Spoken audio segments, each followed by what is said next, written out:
She told you she doesn't really think about sex, said it casually like she was commenting on the weather, her tones so dismissive that you almost believed her. But later that same evening, she spent 40 minutes adjusting lingerie in front of a mirror, claiming it was just for comfort, tugging at straps, turning from side to side, brushing hair off her shoulder as if she were on stage for an audience only she could see. You watch and wonder how someone who insists she isn't that sexual moves like this when she thinks no one is keeping score. The browser history confirms the contradiction.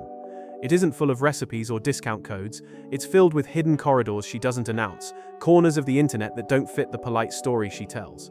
You think she's restrained, innocent, untouched by the fever that swallows you, but the truth is, she's just as obsessed, maybe more. The difference is she isn't playing your game.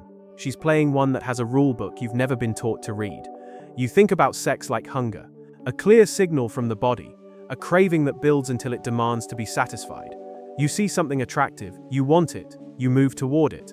Desire is stimulus and response, simple and brutal like thirst on a hot day. For her, it's nothing like that. Desire is a labyrinth designed by 1,000 voices she's absorbed since childhood. Voices telling her what kind of woman she's allowed to be, what kind of longing she must bury, what kind of story she must perform. When you're focused on tonight, she's replaying her past, weighing her future, calculating how wanting you aligns with or betrays every lesson drilled into her. You're playing checkers, sliding pieces in straight lines, while she's playing chess across multiple dimensions, and the board stretches far beyond the room you're standing in. Centuries of contradiction echo in her.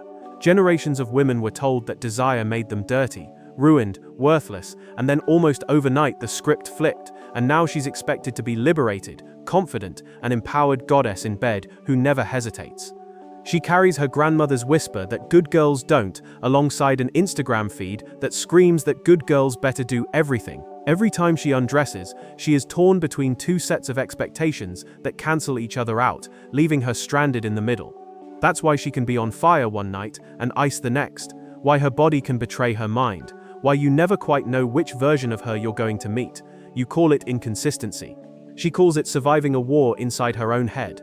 Think about the mixed commands she's had since she was old enough to understand words. Be sexy, but not too much. Be wanted, but not easy. Enjoy sex, but not as much as he does. Smile but don't seduce. Submit but look like you're choosing. Every layer of her identity is wrapped in terms and conditions, so thick it makes a software update look simple. What you mistake for a simple yes or no is actually an algorithm of rules she's learned to balance so she doesn't collapse under judgment. The truth is, her sexuality is not just about her body. It's about who she has been told to be, who she believes she is now, and who she secretly hopes she can become without being punished for it. That's why the night she jumped you on a random Tuesday wasn't random at all. She had closed a deal at work, felt seen in a meeting, walked through her day with a confidence she hadn't felt in weeks. Her body remembered it was alive, and the memory spilled into your lap. The week she pulled away wasn't random either. She had scrolled through a photo that made her hate her own reflection, heard a careless comment about her weight, or felt invisible in a crowded room. Those moments rewrote her programming in real time, and suddenly desire vanished as if it had never been there. You think of sex as a switch. For her, it's a climate system with sensors everywhere, recalibrating every second. If her first boyfriend treated intimacy like charity, she learned her body was a gift to be given instead of a pleasure to receive. If she grew up in a house where bodies were cloaked in shame, she learned to disconnect from her skin like it was the enemy. If her culture branded sexual women as fallen, she learned to want while despising herself for wanting. When you are with her, you are not just with the woman in front of you. You are in bed with every message she has ever internalized, every lesson she's ever been punished by, every rulebook she's ever pretended to follow. Meanwhile, your arousal is honest. You don't have the option of pretending. Your body shows up or it doesn't, and there is no middle ground. She, on the other hand, has been taught since puberty to perform sexuality whether she feels it or not. She learned to fake desire because the world required it. She learned to moan while thinking about groceries, to smile when she was numb, to play along because it was easier than explaining the 37 reasons why she couldn't actually feel anything. You measure passion by orgasm and frequency. She might be having neither while telling you it's amazing, because telling you the truth feels riskier than letting you believe a lie. For her, the psychological is not an accessory to sex, it is the whole foundation. She needs to feel wanted but not reduced, powerful but not burdened, safe but not bored, adored but not scrutinized. Her arousal is not a straight line you can draw with your hands. It's a moving target in 3 dimensions, shifting every time a stray thought intrudes, every time an insecurity wakes, every time the wrong word reminds her of the walls she thought she'd left behind. You look at her and wonder how she could be into it one moment and out of it the next.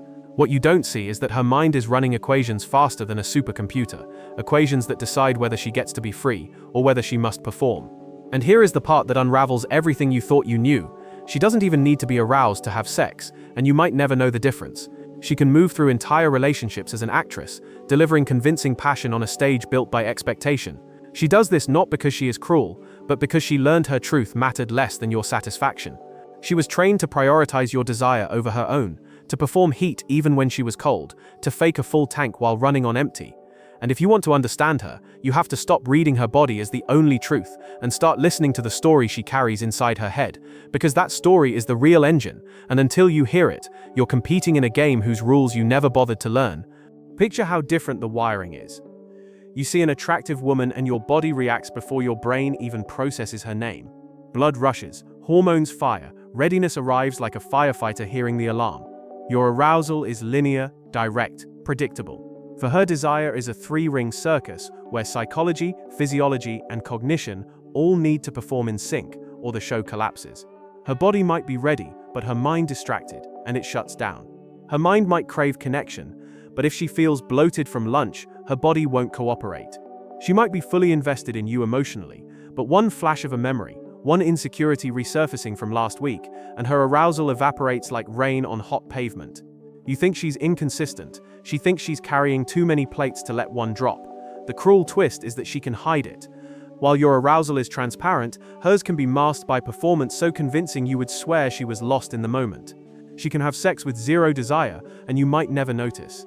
She has trained herself to moan at the right time, to arch her back, to squeeze her thighs, to make you believe that what's happening is real when her mind is counting groceries or rehearsing tomorrow's meeting. This isn't deception, it's adaptation. It's what she was taught from the start, that your pleasure has more value than her honesty, that to be a good partner, a good girlfriend, a good wife, meant ensuring you left satisfied even if she left untouched. And here is what shocks men the most: her sexual self has always been split into multiple layers. The layer she shows you, the layer she hides, and the layer she doesn't fully understand herself. She has been conditioned to create desire even when it isn't there, to smile through numbness, to act as though intimacy is a gift she offers instead of an experience she shares. You think sex is measured in climaxes and frequency, but she might be measuring it in silence, in how many times she pretends, in how many times she wishes you would notice she isn't really there. She tells you it was great, not because it was, but because saying otherwise feels like carrying an extra burden into a room already filled with pressure. Her cognitive involvement is the invisible script that derails everything. You are lost in sensation while she is running commentary in her head like a sports announcer. Does this position make me look good? Am I making the right noises? Why did he just change rhythm? Am I doing something wrong? Does he like this? Did his ex do it differently? Am I better? Worse? While you are immersed in pleasure, she is analyzing the meaning of every move, every glance, every pause. It's not that she isn't there with you, it's that she's trapped between being herself and being the character she believes she has to perform. That's why sex, for her, is rarely about bodies alone. It's about stories. The stories she consumes in books, in films, in secret searches online, reveal the blueprints of her hidden desires. While you believe attraction lives in muscles, status symbols, or nice guy gestures, she is responding to archetypes that have lived in women's fantasies for centuries. She wants power, not because she wants to be controlled, but because power surrendered for her alone makes her feel chosen. The billionaire fantasy isn't about the bank account, it's about being the exception that brings a man who controls empires to his knees. The professor fantasy isn't about academia, it's about mastery, the thrill of a mind so sharp it commands respect everywhere but unravels in her arms. The beast fantasy isn't about monsters, it's about danger contained, violence redirected, a force that terrifies others but chooses softness with her. And what confuses you most is that these fantasies can change as quickly as the seasons of her life. At 22, chaos feels like oxygen. The bad boy who doesn't text back, who arrives drunk at 2 a.m., who breaks every promise, is not a mistake, he is the thrill she needs to feel alive. She doesn't want safety, she wants intensity, unpredictability, stories that will make her friends gasp. The heartbreak is part of the drug, the crying in bathrooms is part of the ritual, because each bruise confirms she is playing in the dangerous arena of passion. Then 5 years later, the same chaos tastes sour, and the protector archetype starts to glow. The man she once ignored because he was too stable suddenly looks irresistible because stability now feels like a gift she can't afford to ignore. Security becomes its own form of seduction. A future planned becomes sexier than a weekend lost.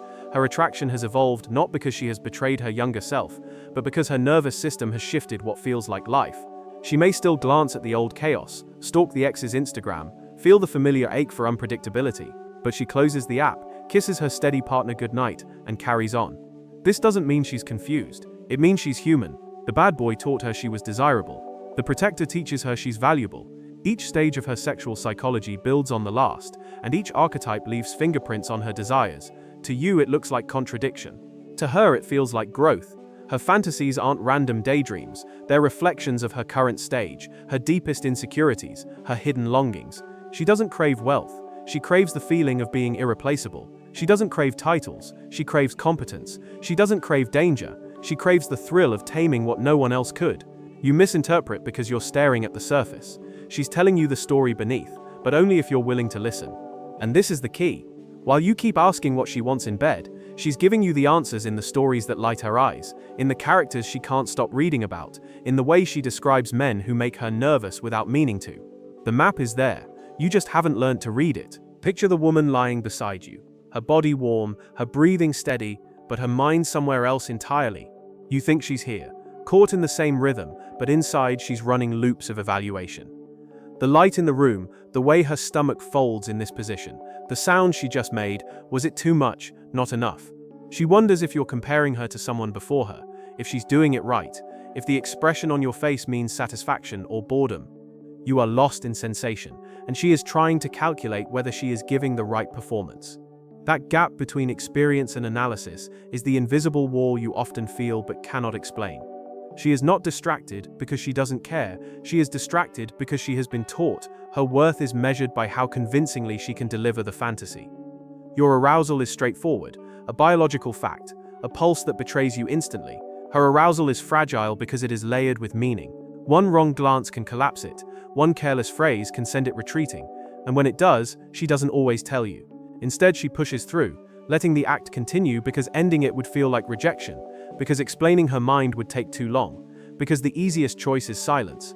She can live entire months in a body that participates without ever joining, and you think you're connecting when she's quietly disappearing inside herself. What you don't see is that she is carrying decades of programming into every intimate moment. She has learned that pleasure isn't hers to prioritize. She has learned that performance keeps the peace, that pretending is safer than honesty, that shutting down is less exhausting than explaining. And this isn't just her personal history, it's cultural inheritance. Generations of women have been told to manage men's egos, to make sure he leaves satisfied, to stay quiet if they're unfulfilled. You think you're in bed with her. You're actually in bed with the weight of centuries. And yet when the right sequence is unlocked, everything changes. You've seen glimpses of it before, those rare nights when she seemed to shed all inhibition, when her body became fluent in a language you didn't know she spoke, when you swore you touched something sacred. You thought it was chance, luck, the right timing, but what you witnessed was alignment, her psychology, her physiology, and her cognition finally playing the same song. Self-image granting permission, body responding fully, mind finally silent. That was not an accident. It was a pattern, a concordance, a sequence. Intelligence agencies use that word to describe the exact order of steps that lead to a result. Her sexuality operates on the same principle. Miss the sequence, and nothing happens. Get it right, and you unlock a version of her that seems mythical. For you, desire is a highway, direct, fast, obvious. For her, desire is a labyrinth. One wrong turn sends you back to the start, and the sequence can begin hours before you think it does. It might start when she watches you fix something effortlessly, when she sees you navigate stress without panic, when she hears you speak with clarity about something that matters. It might start with how you held space for her frustration instead of shutting it down, with how you noticed something she didn't say, with how you created safety without announcing it. These are not trivial gestures, they are keys, and when they line up, the doors open. The mistake men make is assuming arousal begins with touch. For her, it often begins with story. She isn't turned on by a body part, she's turned on by a narrative. Being desired but not conquered, being chosen when there were options, being powerful enough to bend someone unbendable. That's why she reads erotica instead of watching porn, why she needs the plot of the movie before the sex scene makes sense, why words can make her melt faster than hands. You think a compliment is foreplay. For her, foreplay might have started 6 hours ago when you listened without distraction, or when you took control of something that freed her from carrying one more responsibility. And here is the irony. The story you're trying to skip is the very thing that holds the door open for her body to follow. You want shortcuts. She needs sequence. You want directness. She needs context.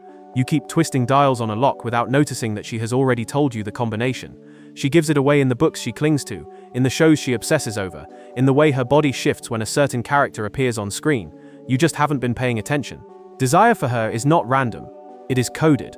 And when you learn to read the code, you stop feeling confused and start realizing how much she's been broadcasting all along. The problem isn't that she's hiding. The problem is that you've been trained to listen to bodies when she has been speaking in stories. If you want to enter her world, you have to accept that her mind and body are not separate. They are fused, constantly influencing each other, constantly rewriting the rules. And the sooner you understand that, the sooner you stop mistaking performance for passion and finally witness what it looks like when she's truly free. Those rare nights when she surprised you, when you thought you had unlocked a goddess that wasn't a miracle, that was her finally trusting the story was safe enough to let go. The tragedy is that most men spend the rest of their lives chasing that moment without realizing it can be repeated if they learn how to earn it again. It is literacy. And once you learn to read her, you stop guessing, stop fumbling, stop playing roulette with her desire. You begin to orchestrate it, not with manipulation, but with presence, with attention, with the kind of mastery that makes her feel understood in ways she never expected. And when that happens, she stops performing, she stops analyzing, she stops disappearing. She arrives, fully. And when she does, you finally meet the real her, the one she has been hiding not out of deception, but out of fear that no one would ever stay if they saw the whole truth. Picture the moment you finally stop asking, "What do women want?" and begin to see the pattern she's been showing you all along. The stories she consumes are not meaningless entertainment. They are confessionals written in code. That book she couldn't put down, with the ruthless executive who commands boardrooms but becomes undone in private, isn't just a guilty pleasure, it's her blueprint. That show she binged, where the mysterious loner finally lets one woman through his defenses, isn't just drama, it's a window. She has been telling you who she is, what she craves, how her desire is wired, not through direct declarations but through the characters she attaches herself to. Every flustered glance, every subtle shift in her body when a certain archetype appears on screen is a breadcrumb leading to her deepest fantasies. And yet most men miss it. They assume attraction is about surface, about abs or status or charm. They double down on tactics that might have worked once but no longer speak to the woman she has become. They keep performing the same archetype, not realizing she has evolved. They remain the bad boy when she now longs for the protector. They play the safe provider when she now yearns for authority.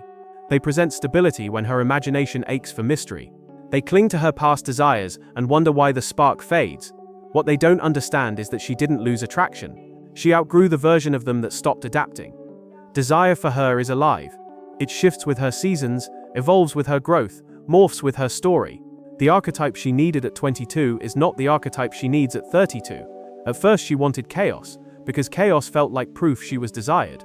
Then she wanted stability, because stability made her feel valuable. Later she wanted mastery, because mastery mirrored the woman she had become. None of this is contradiction, it's evolution. Her sexual psychology is not a fixed script. It's a series of chapters, each requiring a new role, a new response, a new man willing to grow with her instead of staying frozen in the one role that once worked. The men who complain that women change too much miss the truth. Women don't change at random. They change in rhythm with the lives they're living. The girl who wanted the unpredictable man was learning that she could draw attention. The woman who now wants reliability has learned that being chosen is not enough. Being cherished is what matters. The one who wants authority later in life isn't seeking power to submit to. She's seeking power to mirror, power to match, power to dance with as an equal. To misread these shifts is to misread the very foundation of her desire. To keep performing the same role is to let the story move on without you. And this is where mastery enters. Not mastery as manipulation, but mastery as attention. To read her like you read the market, to watch her cues like you watch a game you're invested in. To treat her evolving archetypes, not as problems, but as opportunities to deepen the story you're telling together. The mistake men make is trying to freeze women in place, clinging to the fantasy that desire should be consistent. But consistency in love is not sameness, it is adaptation. It is the willingness to shift with her, to explore new versions of yourself, to meet her where she is, instead of dragging her back to where she was. The truth is, her fantasies are not arbitrary, they are mirrors. They reflect what she is wrestling with, what she is craving, what she is afraid of. The beast fantasy reveals her longing to feel powerful enough to tame danger. The protector fantasy reflects her need to feel safe enough to surrender. The authority fantasy speaks to her hunger for mastery, for being matched by someone who has earned their place in the world. The mystery fantasy speaks to her competitive fire, the part of her that wants to feel like she unlocked something no one else could. And each one, at its core, is not about the man himself, but about what she becomes in relation to him. This is the secret you've been missing.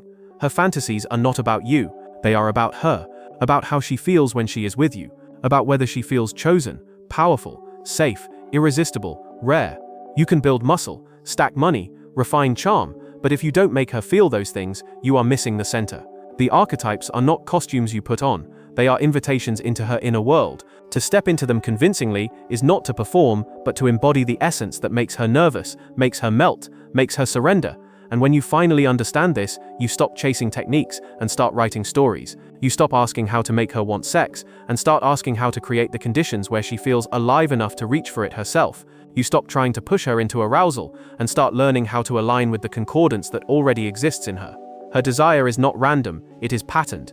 And if you can decode it, you become the rare man who feels like he just gets it. The one she can't explain but can't resist. The one she stays hungry for because he is always reading her correctly. That is not manipulation, that is fluency. The fluency of a man who knows her fantasies are not games but roadmaps, not obstacles but gifts. And once you learn to speak that language, you will see that she was never a mystery at all. She was telling you every day, in the books she reads, in the shows she replays, in the stories that make her sigh. You just had to pay attention. Because in the end, her fantasies are not about controlling you, they are about revealing herself. And if you can hold them without judgment, without fear, without the urge to reduce them, you will unlock a woman who stops performing and starts arriving fully, a woman who doesn't just give you her body, but gives you her truth. And once you touch that truth, nothing else will ever feel like enough again.